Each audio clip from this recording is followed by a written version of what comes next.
Hello friends, my self Milind Kumar Gautam और आपका स्वागत है मेरे यूट्यूब चैनल में। हम इस वीडियो में पढ़ेंगे D carboxylation reaction. D carboxylation reaction का मतलब होता है रिमूवल ऑफ कार्बोक्सिल ग्रुप। जैसे कि हमें पता है कि एक कार्बोक्सिल कंपाउंड हमने ऐसे ये लिया, अब इस प्रोसेस में जो ये रिएक्शन है इसमें ये वाला जो पार्ट होता है वो रिमूव हो जाता है, ठीक है, इन फॉर्म ऑफ CO2 या फिर Na2CO3 के साथ में। तो इसमें हम देखेंगे कि रिएक्शन क्या होती है और फिर आपको क्लियरली समझ आ जाएगा कि मैं क्या कहना चाहता हूँ।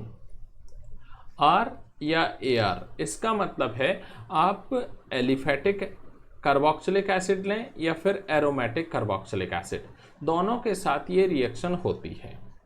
आपने क्या किया, NaOH प्लस CaO लिया, इसमें ये लेना है 3:1। आपको पता होगा कि NaOH होता है कॉस्टिक सोडा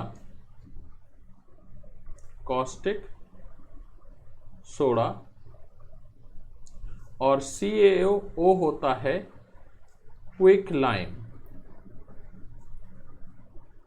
ठीक है। और इसमें जो लास्ट इनका सोडा और ये लाइम, इन दोनों को कहा जाता है सोडा लाइम, ठीक है, ओके। इन दोनों के मिक्सचर को हम 3:1 के रेशियो में लेते हैं और उसको सोडा लाइम कहा जाता है। अब ये हीट करने पर रिएक्शन होती है, मतलब इसमें टेम्परेचर अराउंड 630 केल्विन होता है, लेकिन एनसीईआरटी में टेम्परेचर नहीं दिया है, सिर्फ कहा है कि हीट करते हैं। तो आप सिर्फ हीट का साइन यूज करेंगे तो भी वो गलत नहीं माना जाएगा।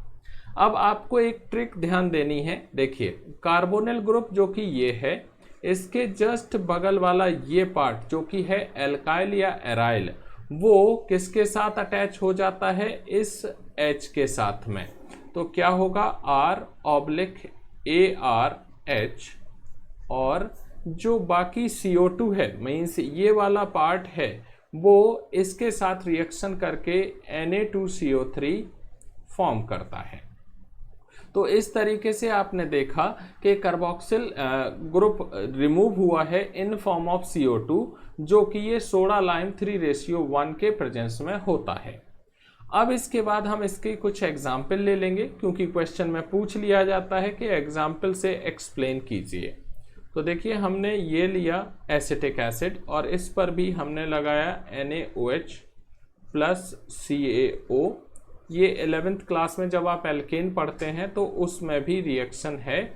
इसमें क्या होगा, ये जो CH3 है वो इस H के साथ रिमूव हो जाएगा, CH4 बनाएगा और Na2CO3 इसमें भी रिमूव हो जाता है, सोडियम कार्बोनेट, ठीक है। तो यहाँ पर आपने देखा एसिटिक एसिड से मीथेन बन रही है।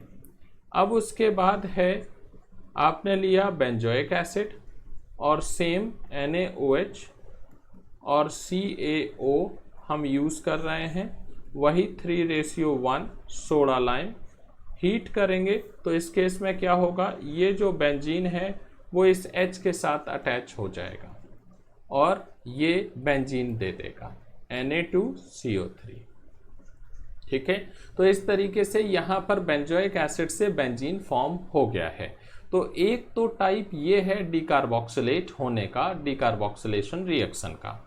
अब हम इसके कुछ और पॉइंट भी डिस्कस करते हैं। देखिए, जैसे आपके पास है CH2Cl, ये है, ठीक है। ये बेसिकली किससे बनेगा, जब आप मीथेन की रिएक्शन 2 मोल ऑफ Cl2 से करवाएंगे HNu के प्रेजेंस में, तो दोनों हाइड्रोजन रिप्लेस हो जाएंगे और Cl आ जाएगा, ठीक है। अब क्या किया आपने, इस पर 2 मोल ऑफ KCN यूज किया, KCN। तो क्या होगा, ये Cl और ये Cl रिप्लेस हो जाएगा किससे, CN से, ठीक है। मेरे वीडियो का ये फ़ायदा है कि आपको उस टॉपिक के साथ में कुछ और रिएक्शन भी सीखने को मिल जाती हैं। आप बस नोट्स बनाते जाइए, कंटेंट अच्छा लगता है लाइक ज़रूर कीजिए, शेयर कीजिए और सब्सक्राइब कीजिए। अब देखिए ये आपको मिल गया है साइनाइड, ठीक है। अब अगर हम इसका हाइड्रोलिसिस करते हैं H2OH+, कंप्लीट हाइड्रोलिसिस, ध्यान रखिएगा अगर आपने पार्शियली किया तो एमाइड बनेगा, कंप्लीट हाइड्रोलिसिस करेंगे तो आपको कार्बोक्सिलिक एसिड मिलेगा। और इस केस में क्या हो जाएगा, ये जो CN है वो COOH में चेंज हो जाएगा। COOH मीन्स दोनों CN इस तरीके से COOH बना देंगे। ये होता है जेमिनल डाई कार्बोक्सिलिक एसिड, ठीक है, कार्बोक्सिलिक एसिड। ध्यान रखिएगा जो जेमिनल होते हैं वो होते हैं अनस्टेबल, ठीक है। तो इसमें क्या होगा, ये जो कंपाउंड है उसमें से एक जो COH, कोई भी आप सिलेक्ट कर लीजिए, उसमें से एक जो COH है वो CO2 रिलीज कर देगा, CO2 रिलीज कर देगा, मींस डीकार्बोक्सिलेट हो जाएगा। अब देखिए ये जो हाइड्रोजन है वो किसके साथ अटैच हो गया, ये CH2 के साथ, तो CH2 से ये हो जाएगा CH3, बन गया COOH, CH3COOH। तो यहाँ पर जेमिनल डाई अल्कोहल जो कि अनस्टेबल होते हैं और उनमें डीकार्बोक्सिलेशन कैसे होता है वो भी मैंने आपको बता दिया। साइनाइड किस तरीके से कंप्लीटली हाइड्रोलिसिस करके कार्बोक्सिलिक एसिड देता है वो भी मैंने आपको बता दिया, ठीक है, क्लियर है। अब उसके बाद एक और चीज़ कि जो कुछ सॉल्ट हैं जैसे COOAG, ये है silver salt of carboxylic acid. जब इसकी रिएक्शन हम Br2 से करवाते हैं इन प्रेजेंस ऑफ CCl4 और रिफ्लक्स का मतलब है हीट कर रहे हैं हम। अब इसमें क्या होगा कि ये जो COO है मतलब कार्बोक्सिल ग्रुप है वो इसमें भी डीकार्बोक्सिलेट हो जाएगा। अब ये देखिए इसमें ट्रिक ये है कि जो CH3 है वो इस Br के साथ अटैच हो जाता है, CH3Br, ठीक है, और CO2 निकल जाएगा और AgBr निकल जाएगा। ध्यान रखिए दोस्तों, जब भी CO2 निकलता है इसका मतलब यही है कि उसमें डीकार्बोक्सिलेशन हो रहा है। और यहाँ पर भी आप देख रहे हैं कि एक कार्बन कम हो रहा है, तो ये भी क्या है, डीकार्बोक्सिलेशन। क्योंकि डीकार्बोक्सिलेशन में हमेशा रिएक्टेंट का एक कार्बन प्रोडक्ट जब बनता है तो कम हो जाता है, मीन्स ये एक स्टेप डाउन रिएक्शन है। और जब भी किसी कन्वर्जन में आपको नंबर ऑफ कार्बन कम करने हैं तभी आपको ये रिएक्शन करनी है। दोस्तों ये जो रिएक्शन आप देख रहे हैं इसको कहा जाता है हंस-डीकर रिएक्शन, हंस-डीकर रिएक्शन,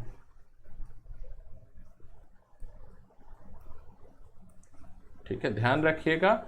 ये एनसीईआरटी में तो नहीं है लेकिन कंपटीशन के हिसाब से बहुत इंपॉर्टेंट है, ठीक है, ओके।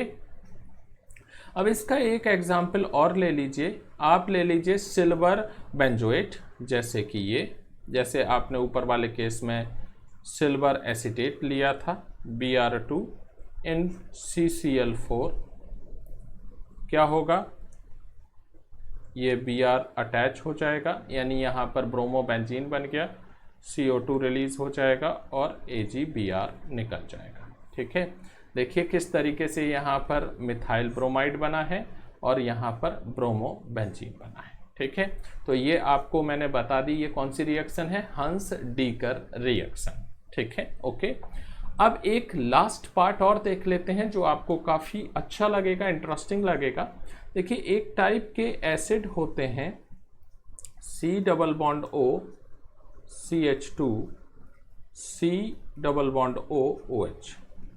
अब आप देख सकते हैं ये जो COOH है कार्बोक्सिल ग्रुप, उसके पास में अल्फा और ये बीटा, बीटा पर कौन सा ग्रुप अटैच है, कीटोन, तो इनको कहा जाता है beta keto carboxyl group, carboxylic acid, carboxylic acid. ये जो बीटा कीटो कार्बोक्सिलिक एसिड होते हैं ये अनस्टेबल होते हैं और ईजिली CO2 रिलीज करते हैं। मतलब इनको जस्ट हम हीट करेंगे, हमें इसमें किसी भी तरीके के रिएजेंट की ज़रूरत नहीं होती, इसको जस्ट हम हीट करेंगे और ये वाला जो COO है वो सेपरेट हो जाएगा, CO2 बन जाएगा। और ध्यान रखिएगा ये जो CH2 है वो इस H के साथ अटैच हो जाएगा, तो क्या बन गया, CO2 बाहर निकल गया और ये हो जाएगा CH3 C double bond O CH3 और ये बन गया एसीटोन। ठीक है, ओके। तो यहाँ पर मैंने इस वीडियो में आपको डीकार्बोक्सिलेशन के जितने भी पार्ट होते हैं वो सभी समझा दिए। अब रिकैप ले लेते हैं। एक सबसे पहले मैंने जो बेसिक डीकार्बोक्सिलेशन होता है वो बताया कि कोई भी आप एलिफेटिक या एरोमेटिक कार्बोक्सिलिक एसिड लेंगे और उसमें 3:1 सोडा लाइम यूज़ करते हैं तो आपको एल्केन या फिर बेंजीन मिल जाता है। ठीक है, जैसे आपने यहाँ पर लिया है एसिटिक एसिड, उससे मीथेन मिलेगा, बेंजोइक एसिड, उससे आपको बेंजीन मिलेगा।